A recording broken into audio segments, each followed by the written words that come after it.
Hey everybody, it's the Dynamite Show. Paul Fontaine alongside Kevin Ely. That's why we put that thing up, so you don't look at our stunned faces when we start off here.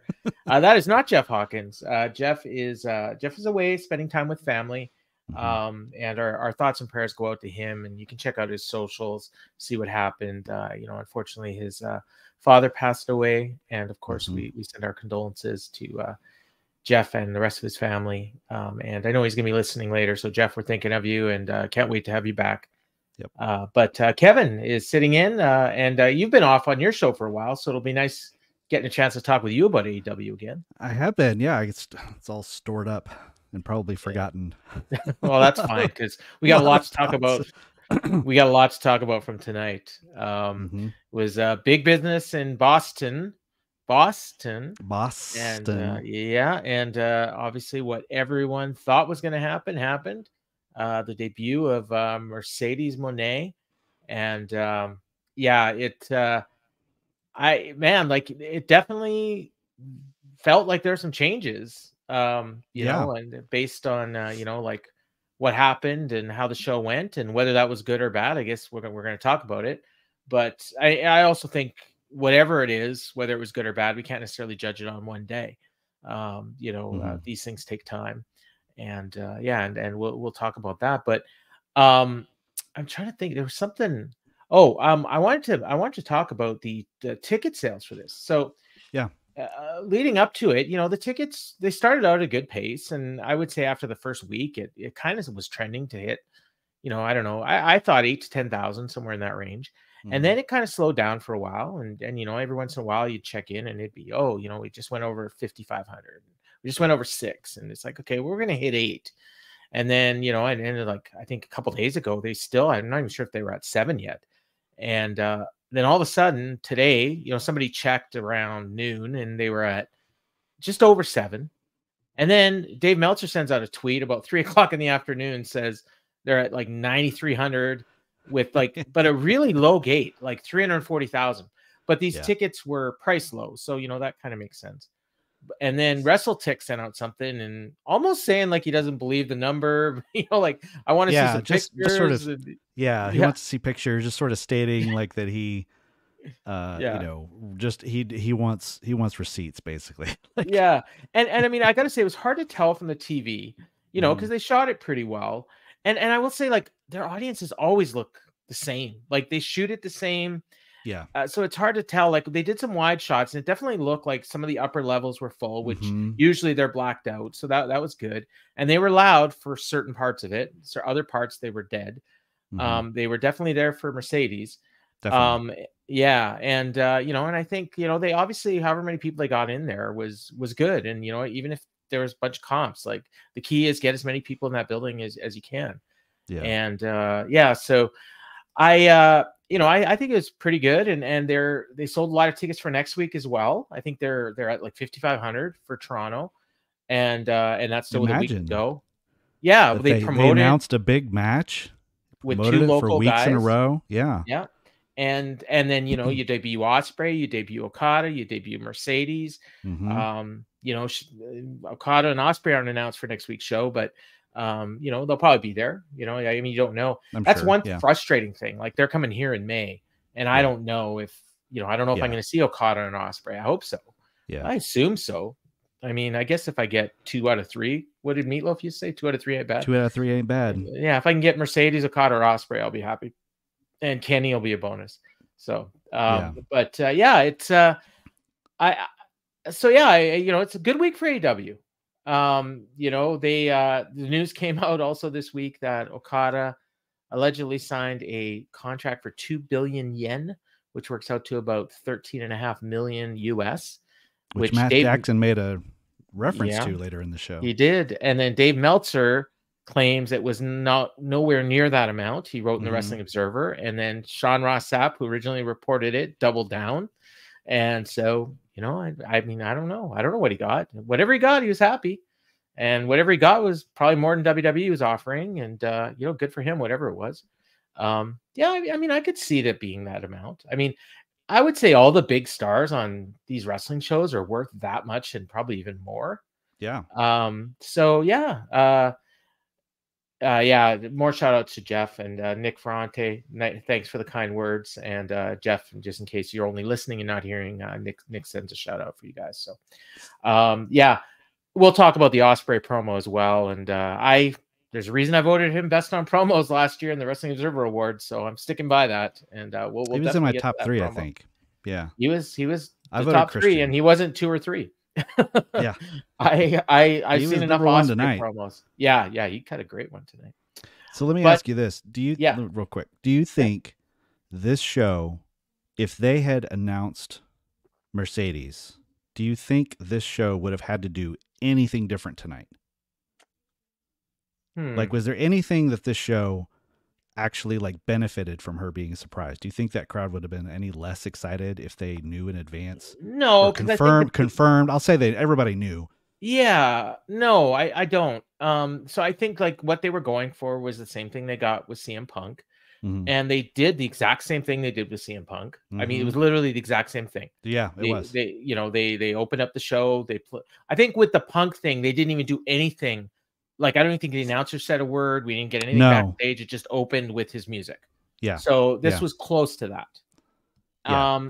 I will say that if they would have advertised her ahead of time and held it off to the end, I think maybe it would have got a bigger reaction.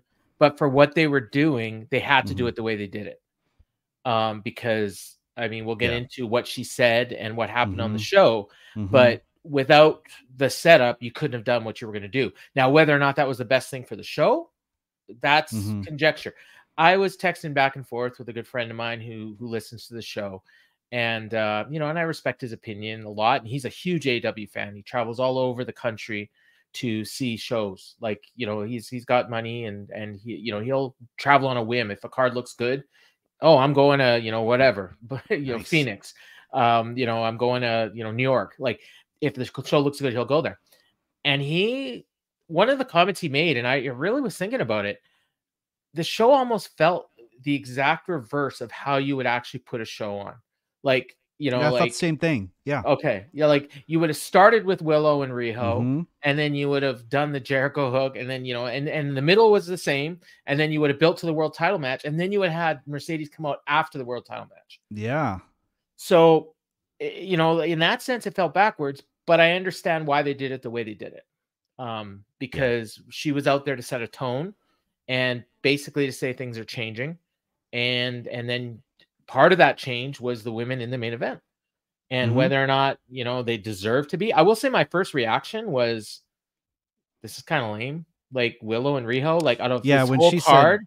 She said Willow, and the main event is Willow versus Riho, and you're like, isn't there a world title match? And like Jay White versus Jay White, Darby Allin. There was the Okada, like the Elite against Penta and Eddie and Pac's return. Right. Like, those are big matches.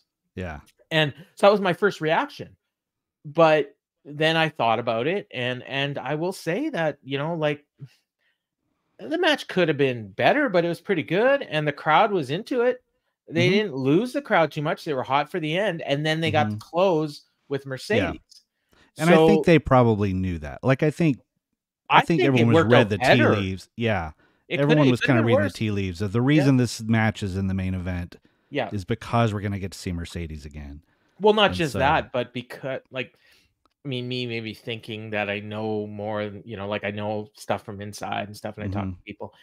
I thought that it was there because of Mercedes. This is part of her deal. Like, we're going to bring you in, and women are going to be main eventing. This is a statement that women are being platformed again higher than the men. Yeah, exactly. And that. You know what? This is something they need. Not necessarily, not every show, but it's almost like affirmative action. Like, you have to take action to change things.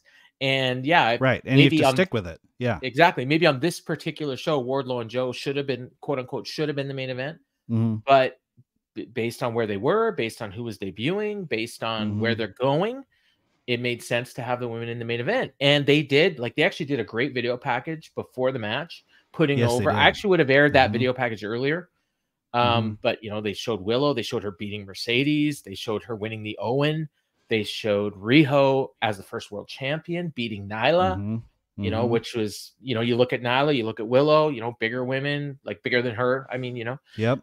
So yeah, like just a lot of good stuff to say about the show. And I'm worried as I go through it that people are gonna think I didn't like it. But I will like I put it. It was both like a really, really good, well-structured show, and also like kind of a by the numbers show. Is how I felt. And if you had your sights set on this being like the best Dynamite ever, you might be disappointed. That's all I'm saying. Probably, like, I think so. Yeah. I mean, Matt says if he were TBS, he wouldn't be happy with the promotion strategy. He doesn't get it. Well, we'll get into that. I mean, I think you have to decide which master you're going to serve with your layout, you know. And I think for Tony, I think you could say, and it depends on if Matthew's talking about since he's talking about TBS, I presume he's talking about not advertising her ahead of time. Yeah, we'll see tomorrow if the first segment of that, but clearly she had a long segment planned, and clearly Tony Khan's strategy, I think, was start right off. I mean, like, I was walking my dog, I had to start late, and I looked at my phone and a notification popped up. AEW debuts with, Mercedes Mone debuts with AEW. Oh, like you got that? Wow. Okay. Yeah, like a little news hit notification. And it was 7:01, which would be 1 minute into the show. So clearly, I think what his strategy was, bring her out immediately, let the news go out, and anybody who's not watching, who is even remotely plugged in or on social media at that time, will go, and her segment will be long enough to where it will grow viewers over the first 10, 15 minutes and hopefully stick around after that. And the first segment usually grows anyways. Right. So, you know, and then plus you're going to get that Big Bang Theory audience who a lot of them probably know who she is. You know, like they see her, oh, that's Sasha Banks. You know, like they may not even know Mercedes. They may not even know AEW, but they see Sasha, you know, and they know who that is.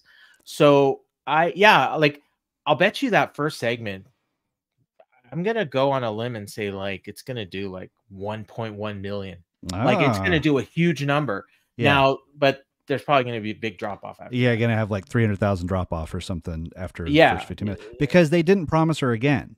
That's right. Like I think this is one of those occasions where she should have said, like, I'll be there watching the main event. I'm gonna be there to watch the main event, and you know, and have her come out before the match to do another, you know, entrance, come sit down. She didn't have to be on commentary because I think put her in commentary probably wouldn't set her up well. Yeah. But just have her sitting there watching front row and building up the history with Willow and all that, you know. And I've got history with Willow. I've been watching Riho since AEW started. I've been dreaming of a match with her back when I was a world champion elsewhere. She was a world champion here, and this was a dream match. You know, something like that. You know. Yeah. Okay, Dean. Well, I'll take you up on that bet. We'll see.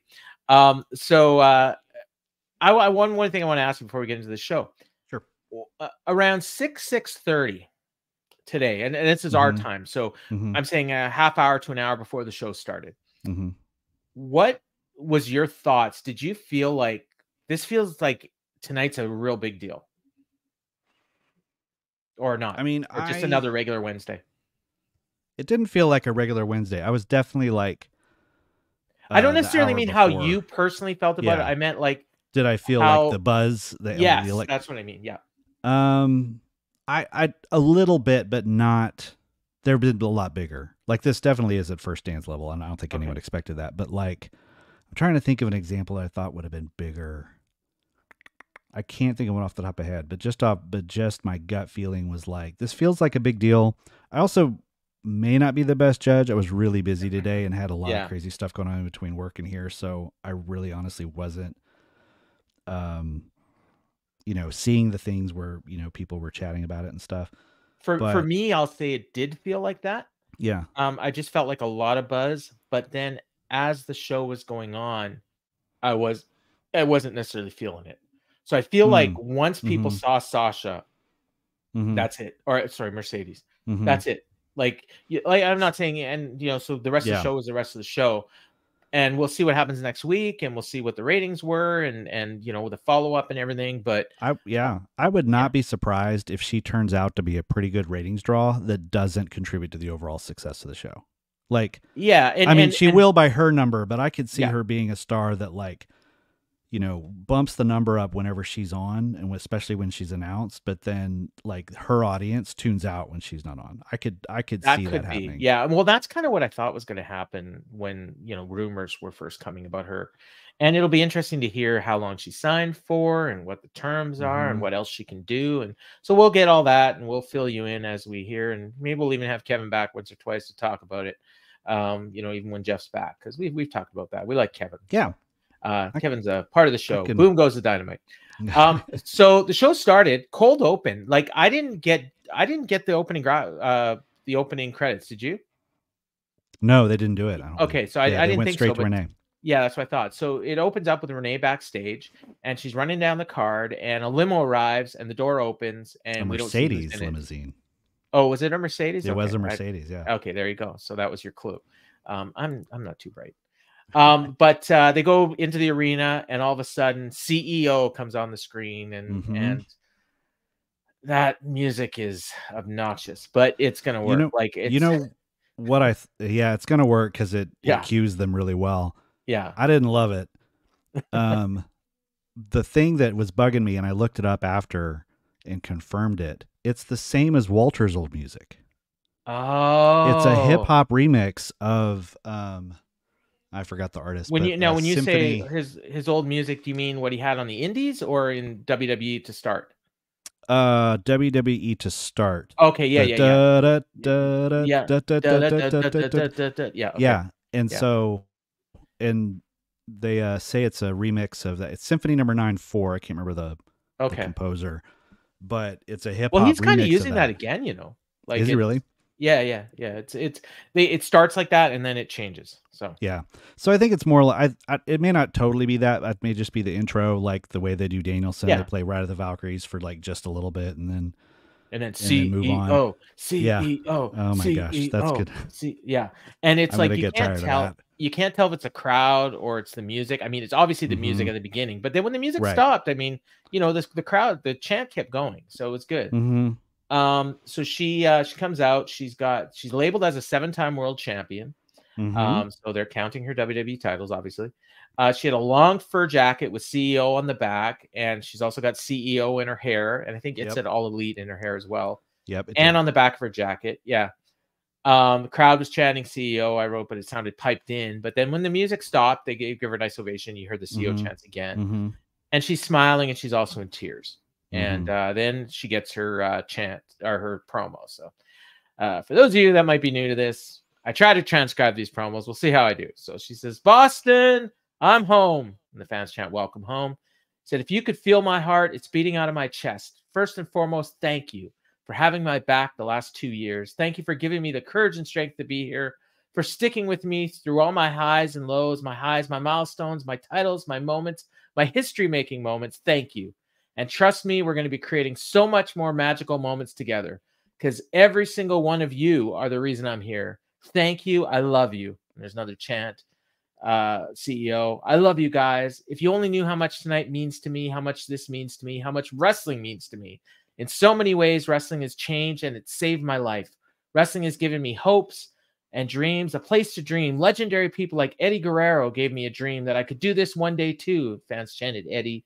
And she looks to this guy. She says, "Thank you, Eddie, for letting me believe in my dreams." And she says, "My dreams got me to lead a women's evolution. My dreams made me become the first ever woman to main event a pay-per-view in this very building. My dreams started when I was only 10. And when I was 13, I dropped out of school to take care of my brother." And she says, "I love you, Joshua." And then those dreams at 18 years and only 90 pounds in North Landover, Massachusetts, in a place called, I think she said Chaotic Wrestling. Chaotic Wrestling, I think. Yeah. To become the greatest women's wrestler of all time. And if I can do it, you can do it too. So let's get down to business, huh? You too, Paul, can be the greatest women's wrestler of all time. Well, I don't know about that. Hey, she said if she can do it, you can too. Well, I think she means my dreams, which I'm actually pretty much doing my dreams. So here you go. Yeah.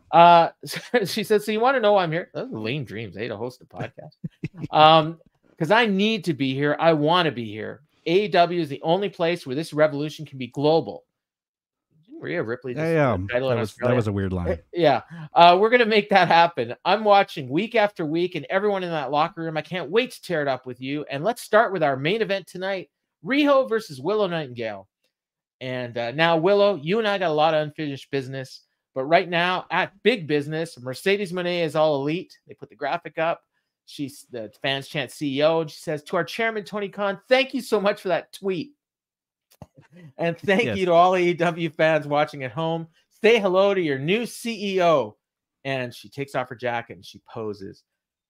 I will say something slightly negative here. Okay. To me, this was almost the exact promo Saraya cut when she debuted. Yeah, a little bit. Yeah, I think the crowd was more with Mercedes here than they were with Saraya. Although they were into Saraya at the beginning. It kind of changed. So I mean, the key is the follow-up, as always. Yeah. And the immediate follow-up here was better. You could tell right away, like the first night, that whatever Saraya was talking about was not going to work.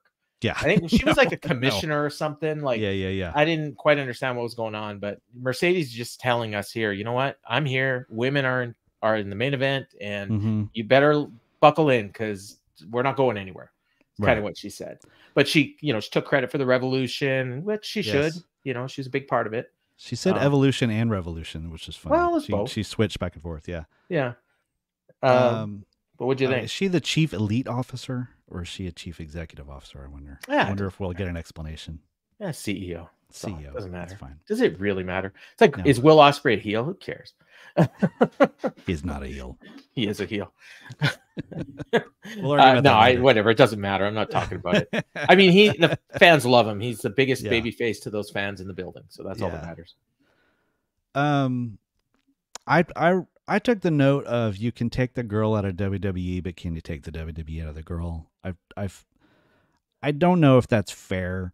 Well, but it felt like a very WWE rehearsed, let me speak from my heart, but it's very kind of scripted kind of thing. Yeah. So I think that's just her. I mean, I'm not saying any of it wasn't genuine or whatever, but I think it's just it's kind of like she's more on the Copeland side than the Punk side of like, yes. You're not going to get a reinvented Mercedes Mone. She's still the person she was then.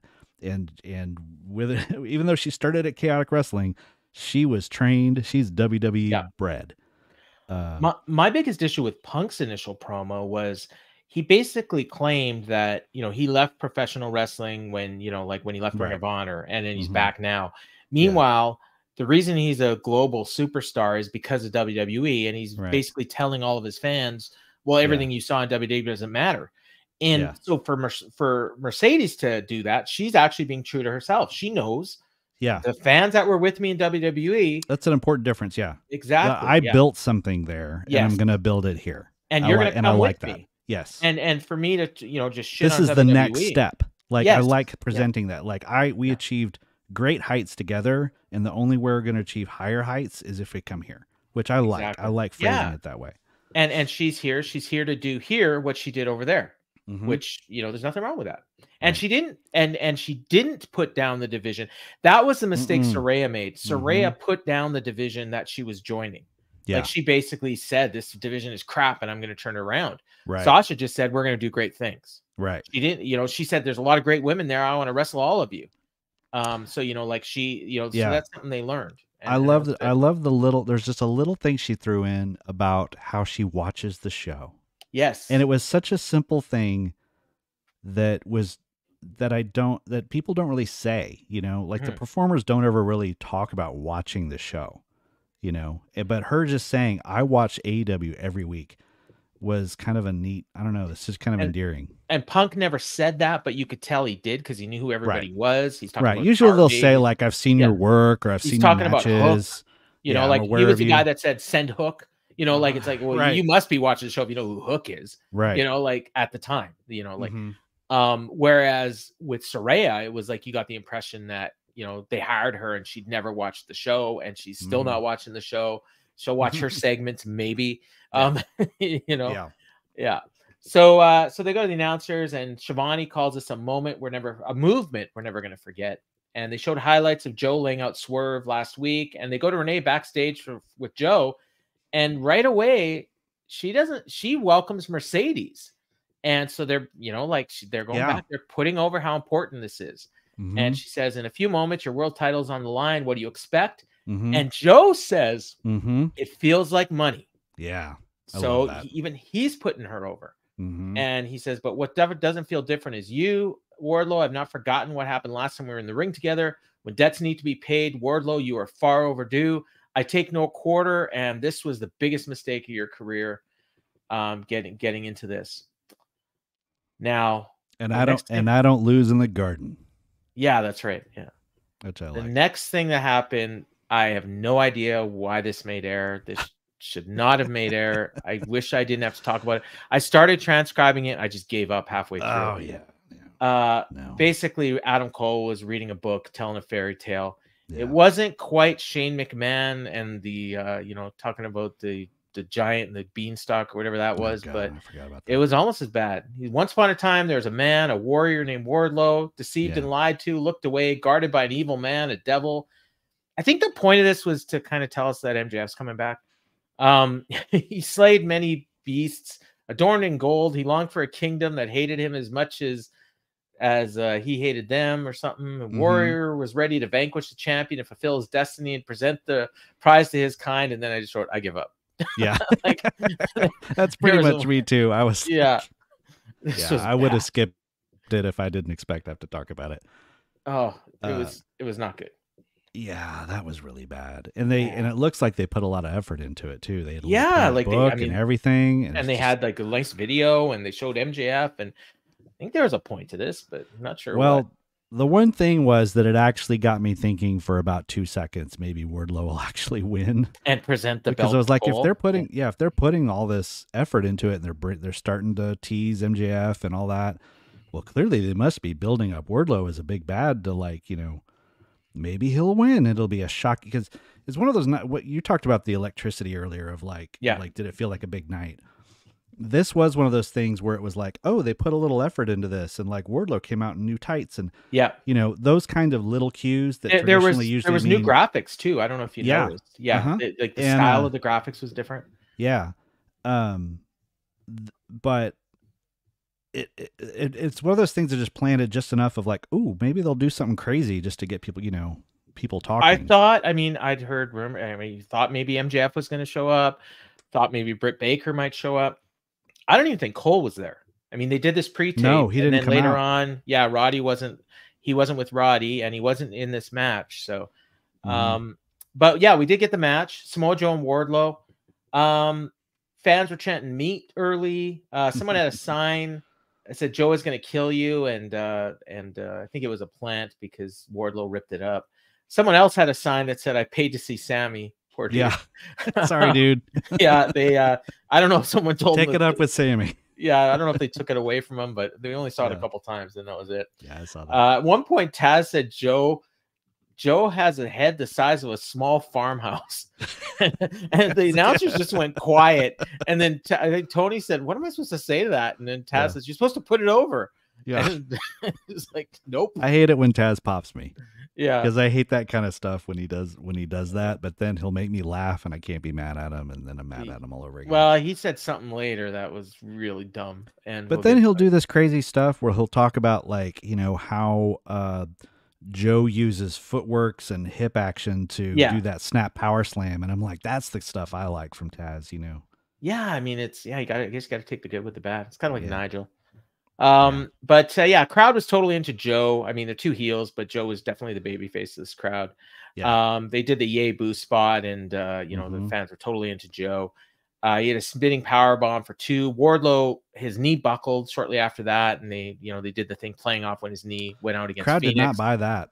No, but the ref did, and then that allowed Wardlow to get the advantage, gouged Joe's eye, put him on the top, did that dropping knee move for 2. That was a good near fall.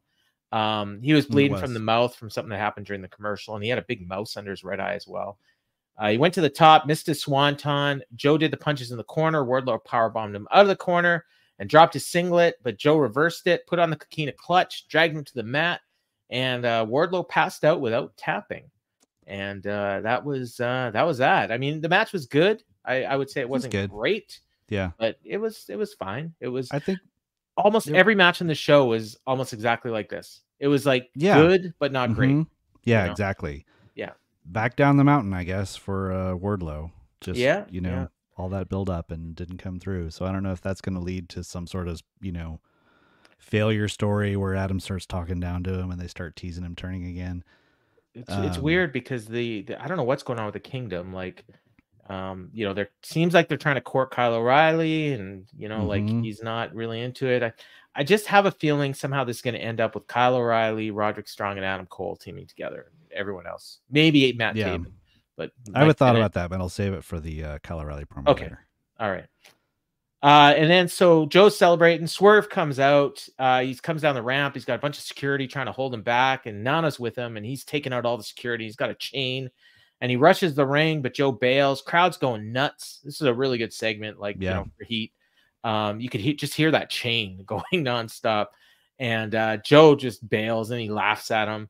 And crowd's chanting, "Whose house?" And then as Joe's walking up the ramp, he sees the security guard just lying there and kicks him off the stage. I love that so much. That was just with disdain. Yeah. Like it was a piece of litter. Get out of my way, dude. Well, 10 years from now, that guy will come back and be world champion because it's the MJF story all over again. Exactly, where he pushed him in the hallway when he was the extra. Or we're gonna find out it's like MJF's brother or something, right? And he's gonna come back for revenge on Joe. Yeah. We go backstage to Scoops Marvez, and he wants to get a word with the Elite earlier today. They're coming down an escalator. Matt's got a Best Boss coffee mug. I love that. Yeah. He asks Okada, "Why are you affiliated with the Elite?" Nick's like, "Have some respect for the best wrestler in the world. Call him by his full ass name. Look at his passport. The Rainmaker, Kazuchika Okada." And then Matt says, "I'll answer for him. He joined because of the synergy between three of the best athletes in the world. 14 years of friendship. He helped us out when we were at our lowest." And he says there's 14 million other reasons why he joined the Elite, and winks at the camera. And then million Okada, for every year of friendship. Exactly. Okada says, "Say happy birthday to Matthew." And then so he says happy birthday. He says, no, sing it. That was great. And so Marvez starts singing happy birthday, and you can hear the crowd like singing along. Yeah. And they went to break. So unfortunately we didn't get to hear the whole happy birthday, but that was cute. Okada's like he's such a good heel, but he's almost too good because there's no way anybody's ever gonna boo him. No, because he's doing such a good job already. Yeah, of just being that just dickhead, cocky, just and sort of the Bucks are too. So but they ham it up more. Yeah, and he's a little more. He plays it a little more straight, where he's just like, "I'm above this." And I just wonder if, and also that I like that he's entertained by them. Yeah. So it's kind of like he knows he's the franchise player. And he likes that they he doesn't even have to be that big of a jerk because they're even worse than him, I think if he did something to a serious level baby face, and you'd think Kingston is it, but maybe if it was like Ospreay, if he did something to cost Ospreay the world title, then they might actually boo him. But I don't know what else. It'll be real interesting if they boo him against Okada. I think it'll be a little bit like that Joe Swerve dynamic where it's both guys get cheered. And you don't really know until the match happens. They'll, against Kingston? Yeah. I think that they're good enough that by the end of the match, the fans are going to be totally into Eddie. That's what happened in the Danielson match. At the beginning of the match, it was dueling. But by the end of the match, they were I wouldn't say 100%, but 90% behind Eddie. And I think he'll do some things. They will figure out some things that he can do to just taunt the fans to where at least they'll know their role. Yeah. And be like, "Oh, okay, I'm going to get into booing this guy." Yeah. Low blow. Right. Exactly. Maybe no selling the back fist or something like that. No, they'll cheer that. But stuff like that's beneath him, Yeah. Poking in the eye or low blow. Maybe he does a Japanese promo and the Jacksons translate for him. Just do that. But it's not even what he's saying, but just completely insulting Eddie. You fat piece of crap. you know, like, you know, and meanwhile it's like Okada just sitting there smiling, you know, like as if like he's actually saying it. I love that. I did love that Rainmaker has been revealed to be on his passport as his yes. Yeah. Well, I will say, okay, so if you think about it, Okada was always a cocky prick in New Japan, even when he became popular and liked. I would say for about 8 months last year, my favorite part of New Japan on the undercards was Okada just being an asshole to the young boys. Like he just hated them, and they were beneath him, and he didn't want to do it. And this was all setting up this heel turn in AEW, is what it appears. So, yeah. All right, so we got the match. The brand new Elite against Eddie Kingston, Penta, and the returning Pac.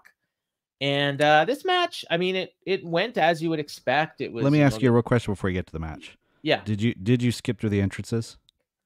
More or less. Okay. I saw it on Collision, so I think it was basically the same. Okay. Where the Bucks do their entrance, then they flip the coin in the air, and when it hits the thing, then Okada's music starts. That's a nice touch. I didn't know if you'd seen that. And I saw it on Collision, and this is why I skipped great. Then you've seen it. Yeah. Yeah, but once I've seen it once, I've seen it. Once you said, I didn't watch Collision last week, so I hadn't seen the coin thing. But I also love that the Bucks are full on trolling Cody Rhodes with their pyro. Yes. Like they're just doing the straight up over the top Cody Rhodes thing. And I think like Matt even does like the coming through the middle like Cody did as well. Like Cody did, the Cody Vader. Yeah. So I like those, even though it's not great, like it's kind of useless. Yeah. I am enjoying the little inside troll things that they're doing to, you know. And they are definitely getting booed. They are, The crowd does not like them. Yeah. And they were totally behind Pac, and they were totally behind Kingston, and totally behind Penta. So this match worked. There was a lot of heat throughout the match. Well, I will say when they went to commercial and then they came back, they were quiet coming out of the commercial. But then when it ended up, when it was Eddie in there and Okada, that's what they were totally into. And that's good because they're wrestling next week. But there was a spot in this match when so Eddie was chopping Okada, and he chopped him down, and then Okada gets up and he hits his drop kick. Crowd give him a standing O, and Taz compared his drop kick to Hardcore Holly. Yes. Oh my god. I laughed out loud. To be fair, Bob Holly had an excellent drop kick. Bob Holly was a jobber from 20 years ago. But he did have a heck of a drop kick. But yes, first time I've ever heard Kazuchika Okada compared to Bob Holly. And as if comparing him to Hardcore Holly is paying Okada a compliment. Right. I bet you Okada could beat him in a race too. Yeah, but if they really wanted to be trolling, they should have said it was as good as Rocky Johnson's. Yeah. Well, I mean, better than Rocky Johnson. Rocky Maivia had a hell of a drop kick back in the day. It wasn't as good as it wasn't as pretty. He didn't get Okada just gets completely parallel with the ring. His entire body like turns, completely flat. So back to the match. So they're running wild. They did the spot where everybody hits their move, one after the other, and Eddie finally lowers his straps. He's chopping the crap out of Okada. Then Okada does a low blow and a DDT, but Pac tagged in, hit an enziguri. Matt tagged in, took out Pac. Penta hit a Canadian Destroyer. Nick with a super kick. Eddie necked him on the top rope. Eddie hits a spinning back fist, and then behind the ref's back, I think it was Matt, low blowed Eddie again, and then Okada hit Eddie with the Rainmaker. No, sorry, it's Nick that low blowed him. Yep. And Okada hit Eddie with the Rainmaker, and he got the pin. So this is, I think this is going to be the formula. Is Okada's going to win by cheating every time, and the fans are going to cheer. Yeah. And and that's going to be that. And I mean, it's funny because they were totally played their role during the whole match. Like they were cheering for the baby faces and booing the heels, but then when Okada won after a low blow, they cheered him. Yeah. So it's whatever. I never would have chosen to put Okada in the Elite and say that's going to be a great idea, but it's totally working, I think. Oh yeah. For me. I saw people that thought Mercedes should join with them. And I mean, I understand that thought process, but I mean, you couldn't do it tonight. I was calling for her to join with Swerve and Nana. Yeah. I just think it's a natural fit. CEO, the Moguls. Right. Swerve's a total babyface now. I think Nana's a babyface now too, because he wasn't there with Gates of Agony later. So, yeah, I mean, that would work. But, I mean, what they did worked too. So, who knows? I mean, at some point, she's going to have allies. Whether or not they're going to be men or women, I guess we'll find out. Yeah. We got a tape promo just to set up the Christian Copeland match for next week. Christian points out that he beat him twice. Copeland said he had the championship won and it was ripped out of his hands. Christian Cage said he's superior to you. And he said, this is a warning to what I'll do to hold on to my title. And they just showed highlights of everything that's happened over the last couple months. Cage says he's going to put the final nail in Adam Copeland's coffin. I think Adam Copeland's winning that title next week. I think so. Yeah. Cope Cage 3. I love how hard Adam Copeland is trying to make Cope happen.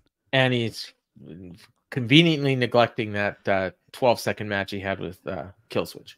That's the second match, isn't it? No, with Christian, yeah. Like the one where he lost the title. He's not counting that one. Oh, that one doesn't count. That wasn't one of the two? They had one? Wait. I'll answer this one after. Okay. No, I think the 3, they had the first one where Christian won after it was like, I can't remember what happened. Oh, I'm sorry. Yes. Debuted, right? And then the second one was when he beat him. Right. And then the third one was technically when he lost after Killswitch gave Christian his contract. Yeah. Which I believe is recognized on the AEW record on the AEW. It is, yeah. Yeah. So he's got an official loss there. So Tony Schiavone's in the So Tony Schiavone's in the ring. This might have been the best thing on the show. He says AEW not Dynamite, Dynasty, Sunday, April 21st. One match is already signed, and it'll be a match you'll never forget. And it'll be Bryan Danielson versus my guest, the aerial assassin, Will Ospreay. And he comes out, he's got a big pop. He's wearing a soccer jersey.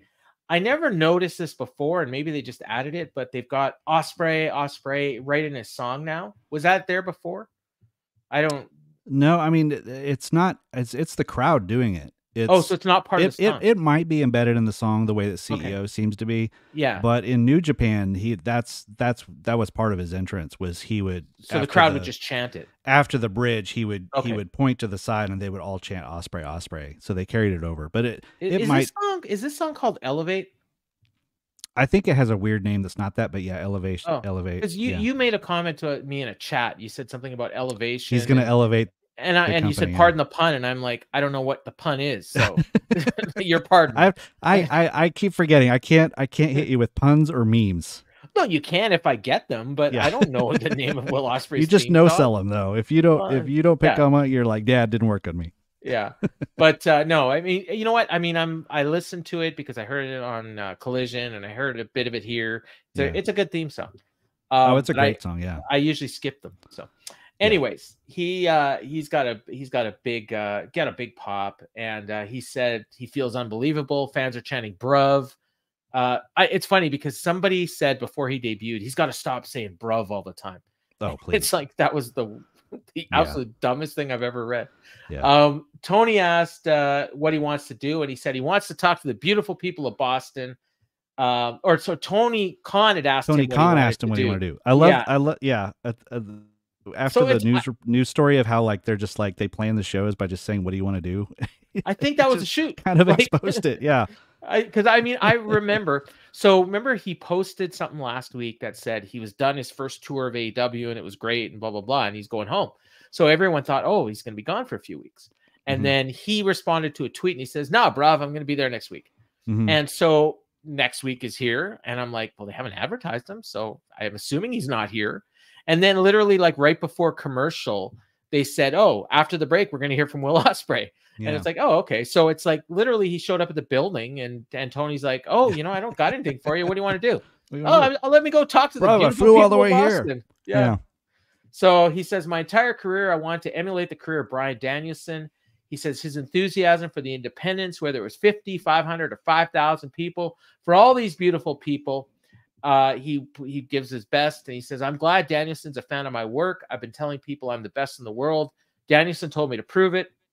After my match with Kenny Omega, everyone was talking about one move, the Tiger Driver 91. They said you had no regard for his body. and the most violent man on live television, he's referring to Danielson, said, "Was it worth it?" And speaking as the guy in the match with blood pissing out of my head, standing as the winner, I can tell you, bruv, it was worth it. Mm-hmm. And the fans start chanting bruv again. You see, Brian, while I respect you, this match means more to you and more to me and to people around the world. The moment I step foot in AEW, there's been a phrase following me and following everyone. I've never heard this phrase, by the way. Tony Khan knows it. Everyone knows it. Everyone but me. Restore the feeling, bruv. I am the feeling. This match is about reminding people what AEW is. You put the best wrestler in the world against the best wrestler of the 21st century, and one man walks out the winner. Let me tell you this. The one thing I learned from Bryan Danielson is I can have respect for the man opposite me. It's your life or mine, and I don't plan on dying, bruv.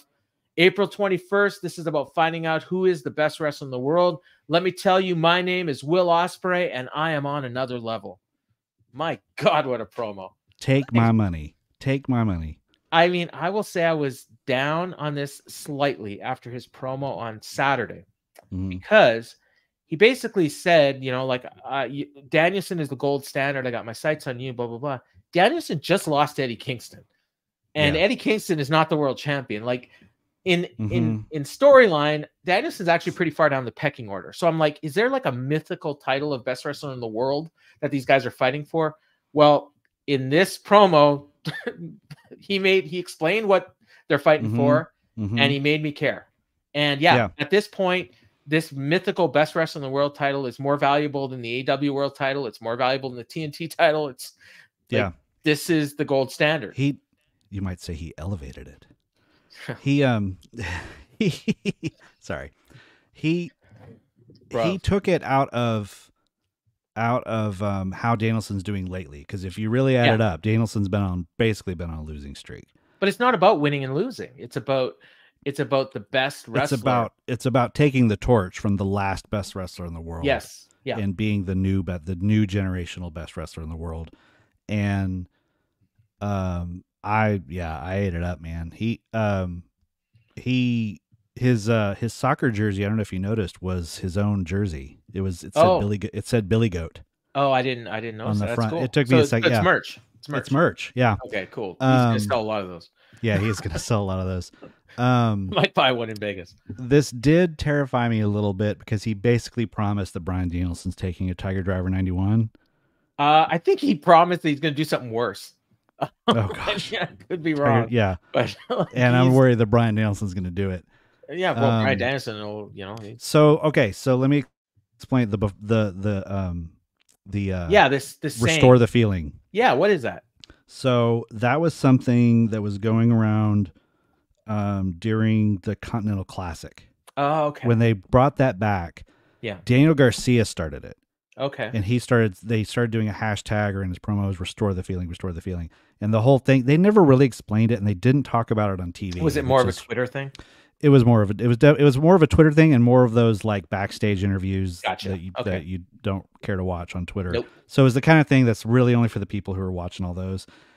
And so the thing of like everybody knows it, nobody knows it. Like that's fine. Like he said it here, now everybody knows it. Daniel Garcia said it on a promo. I think it was that promo leading up to the Christian match. I think he referenced it, but like it's not like a thing that's out there.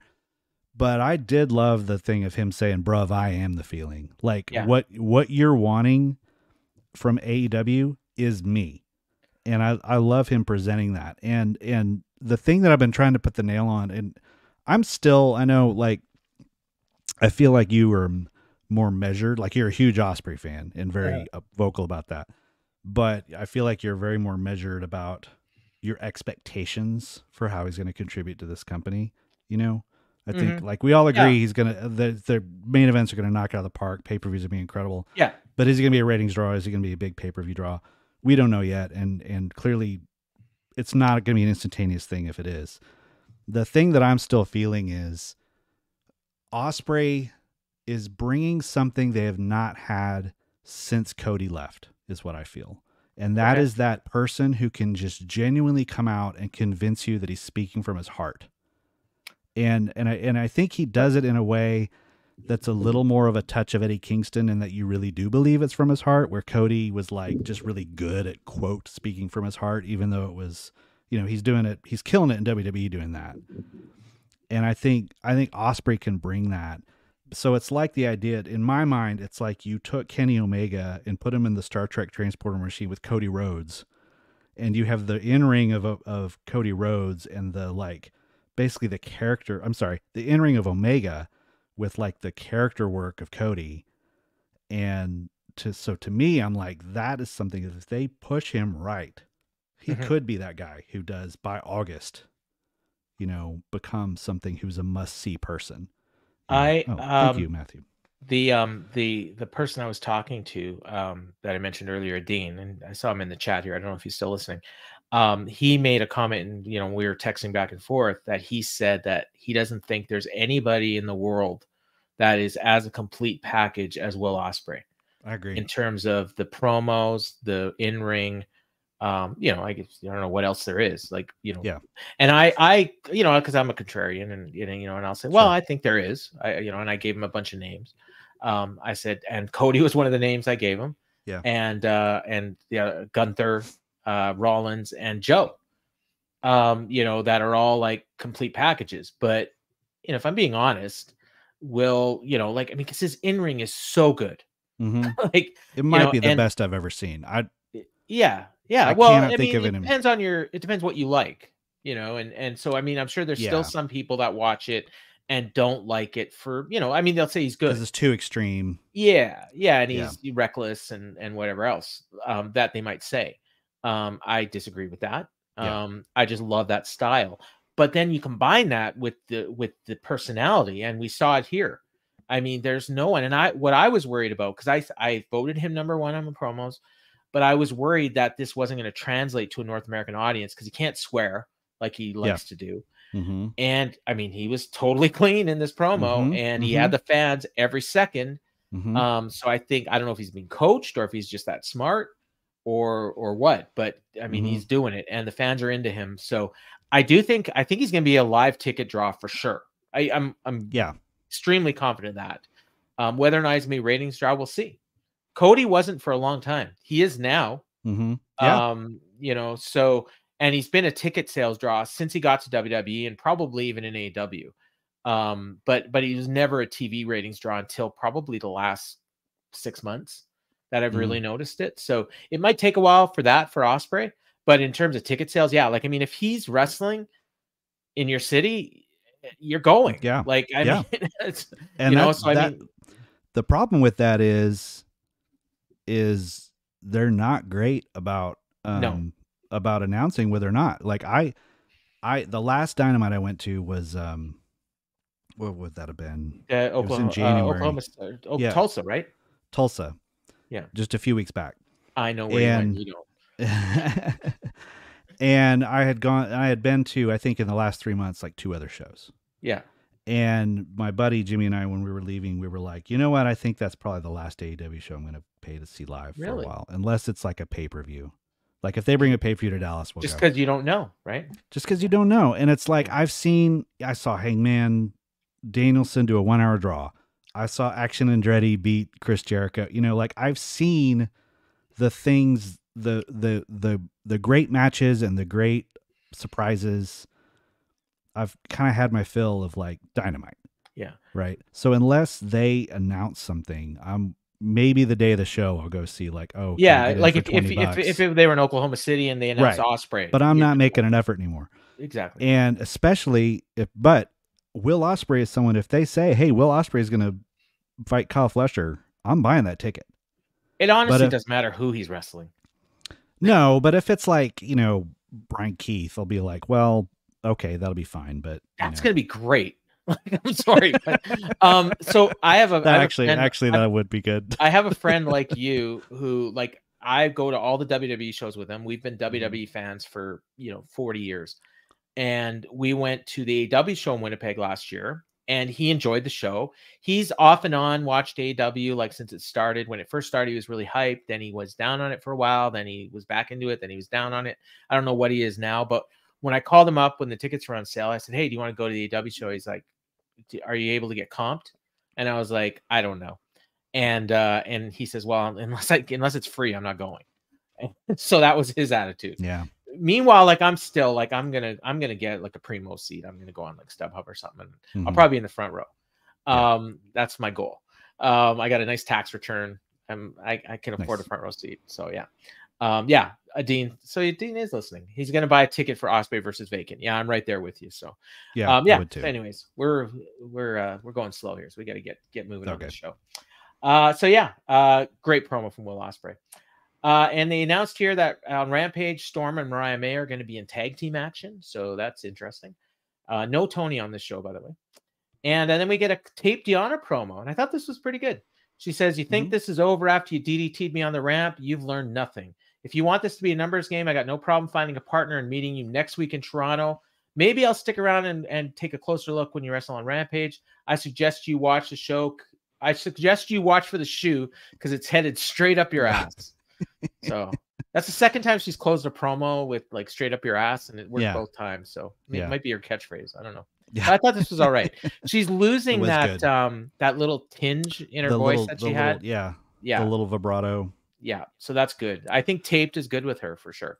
Yeah, that's a weird thing. It's a real thing that people really have to work at. It doesn't necessarily mean you're nervous, but there is like a biological. I do that when I'm speaking in front of a group. Like I'm talking to you, I'm fine. Even though, we're watched by tens of people right now. Do you see the count? No. There's a lot of people watching right now. Oh, good. Hi, guys. But if I'm speaking in front of a group of people, my voice will do like a little tremble sometimes, and it's just a way I'm breathing, and I can be totally relaxed. So it's really frustrating to try to get rid of. So you want to know something funny? I was watching just a couple weeks ago. It was on the WWE Network up here in Canada because it's a channel, and they were airing the original Mae Young Classic. And Deonna Purrazzo wrestled. I can't remember who it was. It was actually a match that, like, if it was on right now, it'd actually be like a really big match. Oh, it might have been Kairi Sane, or Io Sky. No, it was Io Shirai. That's who it was. And she did a promo before the match. None of that vibrato thing, like, but it was taped, and so like it was a good promo. She looked good, like. But you could tell, like, in the ring, she wasn't quite as good as she is now. But as a character, she was better then than she is now. Like, really? But that's WWE. Like there's slick production and everything. So it's harder when you have to go out there and just be yourself and be like, you don't have the WWE like push behind you, and you just have to be Deonna. So Daniel said versus Wardlow, I'd buy a ticket for that.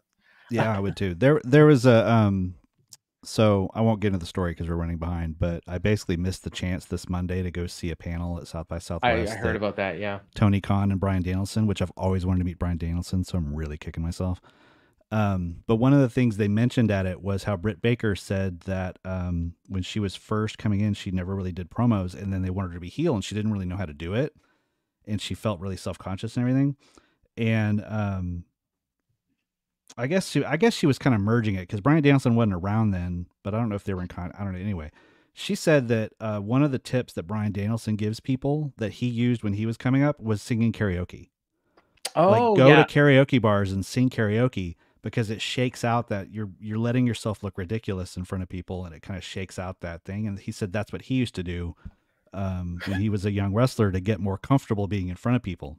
So that was really interesting. Maybe Deonna needs to hit the karaoke bar. You know what's funny is I saw that, but for some reason I thought they were talking about Brian Alvarez, and I was trying to picture Brian Alvarez at karaoke. And we go to Vegas every year and we do karaoke. Yeah, I was gonna say he's never there. No. Well, maybe you need to get Deonna out there there this May. I'll invite her next. I'll send her a DM. I think we might have exchanged a couple DMs. All right, Jay White and Darby Allin. This match was not great. I don't know what happened. Like, the work itself was fine, but the crowd was dead. I don't know what was going on. They were just tired. Yeah. I've never seen a crowd this dead for a Darby match. Like, there were spots that are guaranteed to get the crowd fired up, and they're just nothing. Like, he hit his coffin drop, nothing. And it was weird because they were up for the entrances. Yes. It was very WWE in that way, that it was like Joe Wardlow was the same. Yeah. And and it wasn't like it was weird. It wasn't like they weren't into it. They were just quiet. This might have been a WWE crowd. You think about it. Like if actually, like if they're there for Sasha or Mercedes, yeah. So they had their match. They did good work. Jay White does a lot of stalling, so that doesn't help. The key in this thing was Darby was wrapped up like a mummy. Yeah. His whole like midsection was wrapped up. He had another bandage going around to one of his shoulders. And so Jay White was constantly working over his chop, and he chopped him so much that he like knocked the bandages off him. And then you could see the bandages under the bandages that were starting to open up, and it was kind of gross. Yeah. And Darby's having a hard time walking, and I'm just watching this match and I'm thinking, dude, like, could you have just put someone else in this match and given Darby like some time off? And they kept talking about how he's going to do Everest and everything. And that played into what happened after the match. But so they finally they do. Darby went to the top. He went for his coffin drop. White tried to leave the ring, and Darby instead reverses, and he looks at Jay White on the apron, and he's like, "Oh, I'm going to do the coffin drop on the apron." So he dives for the coffin drop. Jay White kind of got out of the way. He hit him a little bit, but he hit mostly his own body, and he just with a thud. And then lands on the ground, and then Jay White rolls into the ring, and the ref's counting, 1, 2, 3. Darby is dead. Like he's not moving. And I'm thinking, okay, they're just going to do a count out. Like, at 9, all of a sudden Darby jumps up into the ring. It's great near fall or near count out. Yeah. And then Jay White grabbed him immediately, hit the Blade Runner, and pinned him. Yeah. I thought the finish was great. I thought it was great. I loved it. Yeah, like I love a finish like that. The match itself was good. Like again, good, not great, like every other match in this show, except for one. But it was but just no heat at all, unfortunately. But and then the other thing is there was tons of heat for the angle that they did after the match. So I think the crowd just wanted what they wanted. So I think, and I also think they had some of the, like they were clearly there for Mercedes, and they already had that. Then they got a world title match. Then Will Ospreay cut out and like hyped them up. And I think it was just one of those things where it was the equivalent of the potty break match. I think everyone was just like, oh, and they also saw the Okada Elite and all that. Right. Too. Yeah, exactly. So I think it was just like they were just a little down. And boy, Darby, I hope this dude doesn't get a staph infection. You know what I mean? Like, yeah, he's gonna try to climb Mount Everest with a gaping, thing. That's a real deal risk. 2% of the people that try to climb Everest die. Yeah, I mean that's legit, and that's not even counting the people who get frostbitten or like lose fingers. Right? Yeah. Just, that's die. Right. And Darby's the kind of guy he's not going to give up. Like, right. Someone will have to tell him we're calling it. A lot of the people try and don't finish it, and they turn around. Yeah. Although, I mean, he'll be doing it in a team. So I guess if the rest of the team leaves, he's not going to go up by himself. I hope not. Anyways. No. So that was, so he lost, put Jay White over clean. So I think they must have big plans for Jay White. I did like, the other thing I liked about the finish, besides the surprise, was that how well it served both, in that Darby essentially beat himself, but also Jay White took advantage of it, and it worked really well. Well, Darby could have just stayed outside the ring. Yeah. And taken the count out loss. Yeah. But he jumped in the ring because he didn't want to get counted out. And then immediately Jay White didn't just go, Jay White, the opportunist. Yeah. Like it worked really well for both. So it was a good finish. So after the match, the Guns come in and they're like pretending like they're congratulating Darby. Jay White offered him a handshake, and then Darby goes to shake his hand, but then Jay White gives him the gun sign, and the Guns attacked him. And White bailed, and he tossed in a chair, and then he grabbed Sting's bat. Guns held him down. And they're taking forever. So I'm thinking, okay, who's going to make the save? And funny enough, out comes the Acclaimed, and Billy Gunn. And Billy gets right in Jay's face, and he's like, what's going on? What are you doing? And I thought, it felt like the Acclaimed were going to join in on the attack. That's what I thought too. Yeah. And it didn't happen. They helped him up. They start walking Darby to the back. And I'm like, okay, they're going to drop him at some point. And the Guns hold the ropes for him. Yeah. Yeah. That was the weird thing, right? So they let him out. And then what happened? So Jay White lays out Billy Gunn with the chair, and then the Acclaimed dropped Darby in the aisle. They just left him for dead. Yeah, and they run back into the ring to attack the Guns, and then the Guns quickly took over on them. And Jay picked Billy up, gave him the Blade Runner. The Guns tossed Darby back in the ring, and they Pillmanized his ankle with the baseball bat. crowd's just booing the crap out of this. Like there is lots of heat for this. And the idea I think here was, and again, I'll mention the Dean again, the chatting, we were going back and forth, and he thought it was kind of dumb that they would say, tell us that he's leaving to go climb Mount Everest and then do this injury angle. And then write him out. Yeah.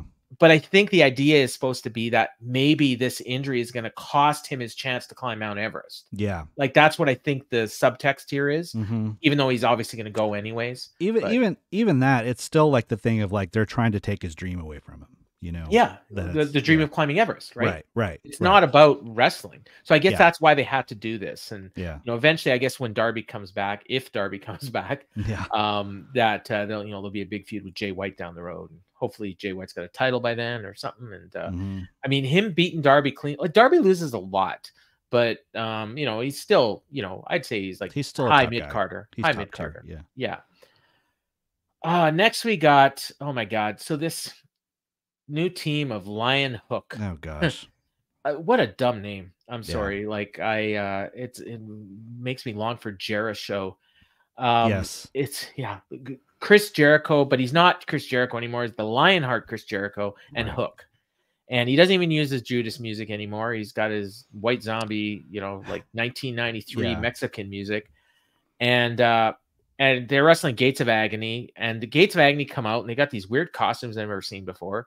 No Prince Nana, and which is weird because they said with Prince, and they announced they announced him with them, but he sure didn't come out. Did he sometimes what happens is the guys come out and then they go back. They just that's what happened in the main event. I didn't see them because Chris Statlander and Stokely came out with Willow and then they left. But I missed Stokely too. Well, he was there. Like he came out, but then he left. So he they basically come halfway down the aisle and then they go to the ring and then they go back. Yeah. So, but anyways, they had this match and it was just the crowd didn't care. Hook was getting no reaction to anything. Chris Jericho would get reactions to his signature move. So again, total WWE. And then the finish came. The Gates of Agony collided head, and then Hook put the red rum on Bishop Khan, and then Jericho comes in, and he puts on the walls on Khan while Hook still has the red rum in. Aubrey's sitting right there, staring right at them, not counting, not doing nothing. They were in for way more than a 5 count, and eventually Jericho let it go, and then he drop kicked Leone off the ropes, and then Hook cinched in the red rum even more, and Khan tapped. And this was just a weird match, and it wasn't very good, and crowd didn't care, and this was like the standard women's match that airs right before the main event. But instead it was the guys. At Jericho, this was one of the more transparent examples of Chris Jericho claiming to help a young guy, and he's really just clout chasing or just being a barnacle on the young star. It's gonna be worse. He may as well have been coming out like that Simpsons. I'm going to drop a meme on you again. The, hello, or what was the actor? Oh, Steve Buscemi, hello, fellow teenagers. Yeah. Oh, that one I know. That one I know. Yeah, because it's from the 90s. We were there for it. But him coming out as Lionheart and palling around with Hook and being I see something in you and all this stuff, it's just well, there's a theory. There's a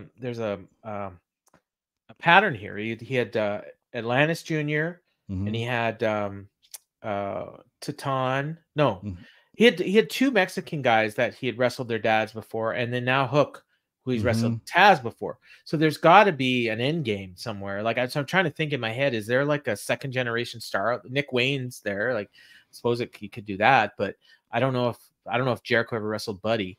But there's got to be someone out there that we're not thinking of. That maybe Jericho discovered that he had fathered a son in the late 90s or something, and he's a wrestler, and they'll bring in a guy and he'll be maybe maybe they could do that with Griff Garrison, just pretend that he's just pretend he's young Jericho. He comes up with a top knot, his mom was a rat back in the 90s. And he's well, I had the gimmick. Who was it? Back in the. God, I'm drawing a blank here. Anthony Henry's the guy in the Workhorseman, right? Anthony Green was a guy, and he looks like, if you really look at him, there's that guy in TNA that was Swinger that was playing the old like 80s wrestler. And I had the idea that they should bring in Anthony Green and have him as Swinger's love child, and do that gimmick. So yeah, they could do that with Griff Garrison and Jericho. Yeah. Like he totally looks like a young Jericho. Anyways, Anthony Green, yeah, and his retro something is his gimmick. It was here they announced Collision. We're going to get Kyle O'Reilly against Brian Keith, and we get an interview right away actually. Renee with Kyle. And Renee says, tonight's a huge night for AEW. Lots changed recently. What do you think of all the changes? And Kyle says, well, for 2 years, the thought of never wrestling again was the least of my problems. I couldn't pick up my daughter, but eventually my back and my arm got better. And now I look at the roster and I wonder if I can still hang. And the most competitive roster in the history of our sport. But I've had my sights set on this guy that can bring out that Kyle O'Reilly, the bounty hunter, Brian Keith. The hunter is now the hunted. Yeah, we have a date this Saturday on Collision in my home country. And then he gets interrupted. Kyle! And Kyle smiles at him. And then Roddy says, you know how much respect and love I have for you? He says, if you want to do this on your own, do it on your own. And he bangs fists with him. And then Mike Bennett and Matt Taven bang fists with him. And Kyle says, this Saturday, first match back, and I'm going to do it on my own. And he walks away. And Renee, good luck. And it's a nice little feel-good segment. So you had a theory you said earlier about the future of the kingdom and Kyle O'Reilly. And I had said, I should have written it down. What I said at the time, maybe this will draw your memory. I said, I feel like this is eventually going to lead to Kyle O'Reilly, Roderick Strong, and Adam Cole together and screw off the rest of them. Maybe they'll keep Taven, but no Bennett, no Wardlow. I should have written it down. I lost it. Oh, should have just blurted it out at the time. You'll tell me in the chat after. Yeah. When you're listening, I'll put it in I'll come back to this replay on YouTube and type it in the chat. All right. It does seem clear that because he did have that weird thing where it kind of hit him, like he kind of had a moment where he's like, "Yeah, I'm going to do it on my own," like he's never done that before, which is interesting because there have been stretches where Kyle has been a singles. Well, he was cool Kyle in NXT. Cool Kyle, and then in New Japan, which probably is not. Oh yeah, the junior champion. Yeah. But it's clearly a thing. Like, I don't know what they're doing, but there's a thing happening with him, and I don't. You almost get the feeling that Roddy's actually going to help him out and interfere, and Kyle's going to be okay with it. Like it might be that, or maybe he'll lose. Like, that was my theory, was that this might be Brian Keith's big win. Oh, okay, and then that it could be that he comes out and he loses that first match to Brian Keith, and he can't get it. He's like can't really figure out how to get it done, so he eventually goes into the Kingdom because he lost his confidence. Yeah, that could be. So which I'm behind. I would love it if Brian Keith got a win. Yeah, I saw him get a win on an indie show I watched a little while ago. I was very excited. He finally got a bounty. It was against Mansoor, I think.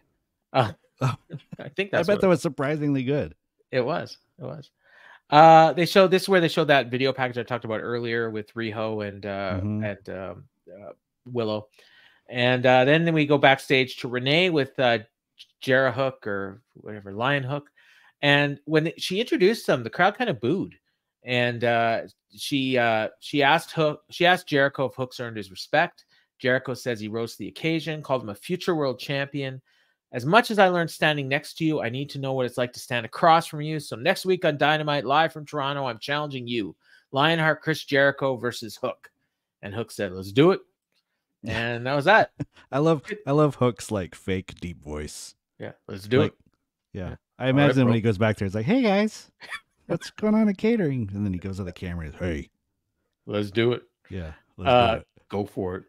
Yeah. So next week, Jericho and Hook. I don't get why we always get these partners wrestling each other in AEW. All friends wrestling. Yeah. But clearly there's something going on with Jericho and second generation wrestlers. So I thought this was just basically like that match against Gates of Agony was to set them up for the tag team tournament, and I suppose we could still get that. Which they did not mention once tonight, did nope. they? And doesn't it start on Saturday? I'm almost positive where it's starting, but I have missed a little bit. Well, they said on Collision, I'm almost positive they said on Collision that it would start next week on Collision. Yeah. So we don't have brackets. We don't know what teams are in it. I think FTR is in it. I think the Workhorsemen. No, who was it that they got in the ring with? No, it was the Infantry. Yeah. So FTR and the Infantry and the Bucks. That's who's in it right now. Yeah. No, it was Orange Cassidy and Trent, I believe, are also in it. Oh, right. Yeah. So maybe it's just those 4 teams. It's a cracking tournament so far. Tony's got all these brackets we're gonna fill up. Yeah. I'm waiting for those brackets. All right, main event. Dasha introduced the main event. Was she on for the whole show or just the main event? I didn't notice. I think it was the whole show. Okay. Yeah, I did. But yeah, she introduced for the main event, and she was clearly really excited. And when the match started, the crowd they were into it. Like they were chanting, let's go Willow, let's go Riho. Riho's a nice plucky baby face to get behind. But as the match went on, it was tough because I think they really liked Willow more, but Riho is hard to boo. So some of the stuff was just getting weird reactions. I wouldn't say the crowd was dead, but they weren't really reacting the way you were expecting them to react. Right. And they've been teasing the heel thing with Willow. So I think even the people who are like regular followers are like, I'm not sure how to act during this. Which they completely dropped. Not a hint of a heel thing with Willow. I wonder if that's a Mercedes thing. That's what I was wondering as well. Because I think if this hadn't been the Mercedes night, I think when she came in and they actually probably just talked for the first time tonight about where do you want to go from here. And she's like, well, I think I should pick up with Willow. She'd be a great first opponent. Maybe do a tag match or something, and they probably decided that today. And then they were like, oh yeah, well tonight she was going to beat Willow and cheat, she was going to beat Riho and cheat to win. And I could see Mercedes being like, no, let's not do that. Well, I think that's pure speculation on my part. What I was thinking leading into this was it felt like they were setting up a Willow heel turn to set her up for Mercedes, so Mercedes could get her win back. And so maybe what Mercedes decided is, no, I'm going to wrestle her as a babyface, and I'm going to beat her, and I'm going to wrestle Julia. I'm going to take her title. Realign the Mercedes timeline. I'm going to hold the title for 6 months. I'm going to disappear like Jade did. Then I'm going to go to WWE. No, I'm right. No, I'm just kidding. Hey, that's a pretty logical plan. Yeah. No, I think she's here for the long haul. I'm very interested to see how long she's signed for though. Yeah. But anyways, they so the finishing part of this match was where was it here? So they did she kept going for a double foot stomp. She finally hit it outside the ring, and then she rolled her back in the ring. This is where they got a light "This is awesome" chant, and then it actually picked up steam. Riho's in the ring waiting for Willow to get back. She did a dragon suplex on the apron. Then she did a double foot stomp to the outside or in the inside of the apron. That got a 2. Crowd got really into that near fall. Excalibur pointed out that Monet is watching from somewhere. Riho missed a knee strike. She chopped Willow, but Willow no-sold it. Riho hit a high knee. Willow took her down with a lariat. Then she lowered her straps like Wardlow did earlier. Riho rolled her up for 2. And then Willow picks her up and gives her a gut wrench doctor bomb and pins her like clean in the middle. No cheating. Stoke wasn't there. Statlander wasn't there, and she got the clean win.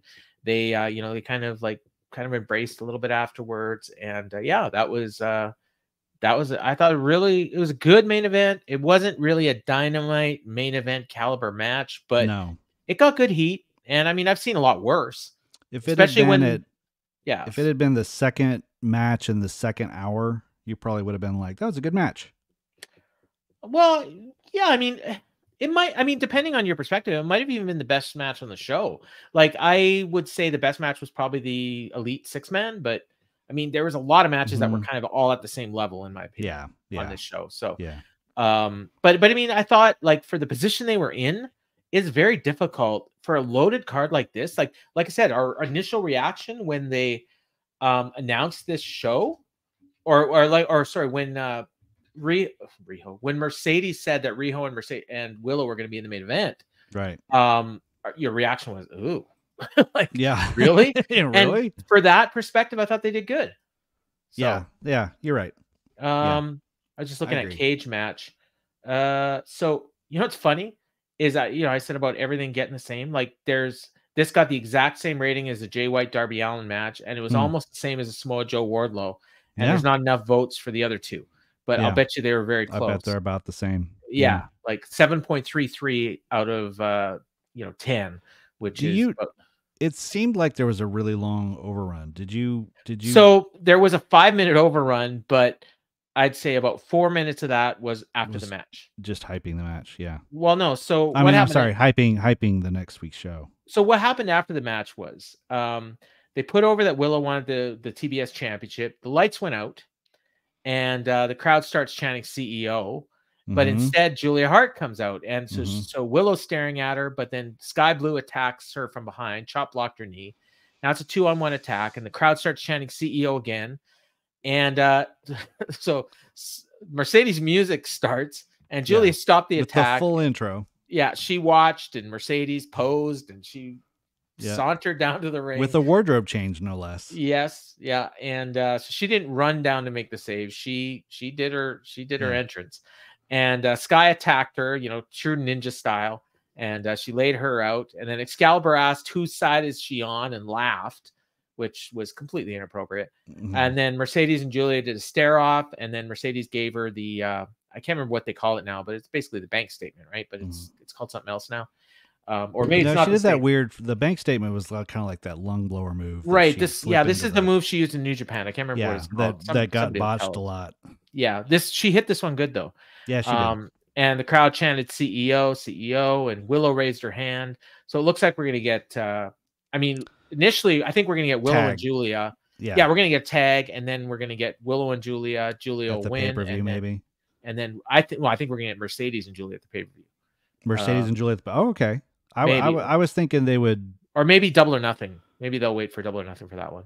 Yeah, I was thinking it'd be Mercedes and Willow at the pay-per-view. Oh, at Dynasty? Yeah. That's 5 weeks away. Yeah, you're right. They could do that on TV. That could be a TV main event to set up, like a title match. Then, maybe Mercedes gets the pin, she gets the title match, or she could be Julia, and then you could do Julia Mercedes or Willow Mercedes for the title at Double or Nothing. And then Mercedes gets her win back there. Yeah, do like a rubber match. Yeah, I could see that. And hey, look, I love Julia Hart being invested in and continuing to grow, but I have zero problem with Mercedes coming in and winning the TBS title right out of the gate. Matt had a question earlier. Do you think Mercedes faces Stephanie Vacour, who I believe just won the New Japan Strong title, right? Or was it the IWGP Women's? I think no, it was the New Japan Strong. Matt will tell us. I believe no. I would say no. If I were Tony Khan, I'd be like, you're not going anywhere near a New Japan. Not at least until you get your first match in AEW. Yeah. Now, if she has a match, it was a strong title. Twan tells us, okay, and Matt as well. So I don't think so. Just because I think that they would want her first match to be in AEW in North America, but we'll see. If he wants to be a good partner. Yeah, we didn't mention this earlier. Like, you need to be only with us, because if you're going to get hurt, it's going to be on our show. To be one thing that we didn't mention earlier, but the president of Stardom was backstage at AEW. Oh, yes, and there was an image shared of someone who was there early enough to see them like trying out to like testing some of the videos, and saw a video like a Titantron type or a Tonytron or whatever you want to call it, of Mina Shirakawa. Oh, I thought like I just assumed she actually had a match, like maybe on maybe it's on Rampage. I haven't seen or Rampage. I haven't seen any of the notes from the taping, so maybe that was it. Maybe so. New Japan shows April 12th. So I guess it depends when her first match in AEW is.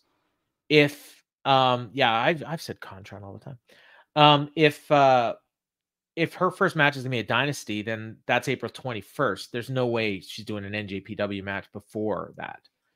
I don't think. Mina did have a match, so they were just testing that. Great. Yeah. So that's good. I think she'll translate well to America. I'm not familiar, but I'm looking forward to it. I do watch ROH. I'm an ROH historian, so I'm required to by law. Yes. We didn't mention Kevin Kelly got fired. Oh well, that's about all we need to talk about that. Yeah. No comment on that. Yeah. But yeah, so that was Dynamite. I thought, I guess I was pretty good. I wasn't too hard on the show. I don't think I enjoyed it. Good show. Felt fresh. It feels like they are in a new season. Between the new graphics and the big crowds, and we're gonna have another big crowd next week, and the new people coming in, and Ospreay just breathes a breath of fresh air. Yeah. I do wonder, and I guess this is a good problem to have, but I think there's a lot of people in that locker room that are going to be lost in the shuffle. Because there's only so much airtime to go around, and nobody's watching Collision and nobody's watching Rampage. So if you're not on Dynamite, you might as well not even be in the company. As you know, like, I'm sorry to say, but you know, like the diehard AEW fans, some of them aren't watching Collision. You know, and I missed it this weekend because I was in Austin and I didn't go back.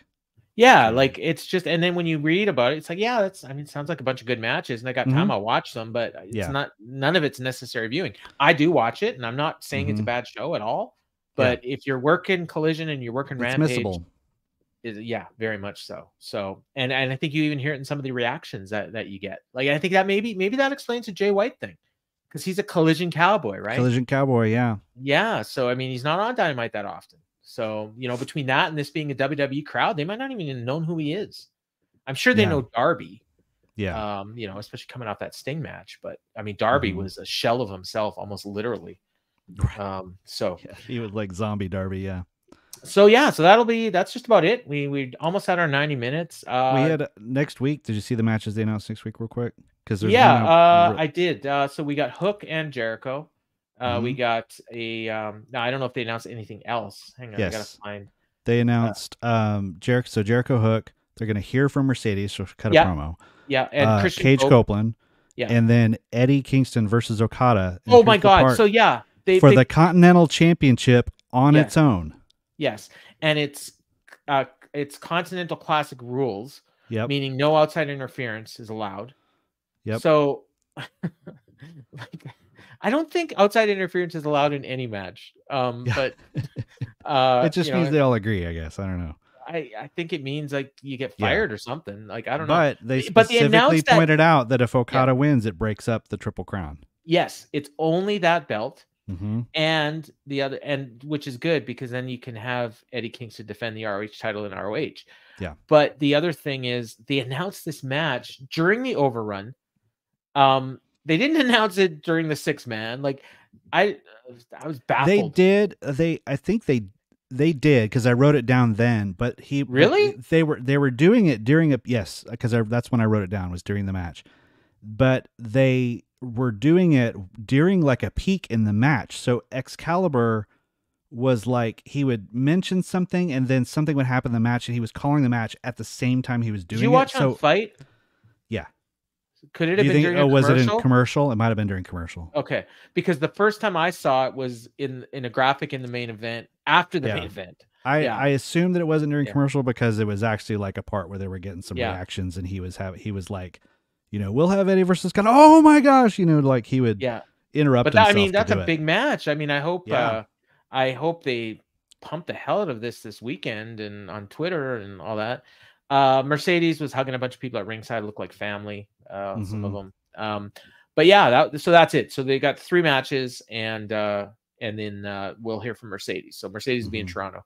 That's gonna be a big show next week. I think I'm gonna enjoy next week more than I enjoyed this week. Oh, I just have a feeling. Yeah. Because Jericho Christian is going to be good, or I mean Christian Cage and Christian Cope. Yeah, Jericho and Hook is just not going to be very good. He just can't have more than one syllable in his name. So no, Christian Cope. All right, do you have anything to plug? Not really. No. Hey, we said earlier, I think Copeland's going to be the new TNT champion. Yeah, I think Copeland's going to win. Yeah. And I think Okada's going to win that Continental Classic belt, Continental Crown. Oh, it's the Continental. The Crown is the combination of belts. I think the Crown is the combination. Okay, but the Continental title. No, maybe you might be right. I don't really have anything else other to plug in this show either. Other than occasionally I do shows with David Lovell on his Facebook, but I don't think we had anything scheduled. So, and we're on a bit of a hiatus that might be permanent within the clinch. So, stay tuned for that. So I mean, tune in next week. Maybe Jeff will be back. Hopefully, if not, maybe it'll be Kevin. Maybe it'll be somebody else. But we'll let you know on social. So I want to thank Kevin again for stepping in for Jeff's shoes, and I want to also again take the time to wish. Love you, Jeff. Yeah, we love you, and we look forward to hearing from you again. So for Kevin, I've been Paul, and this has been the Dynamite Show.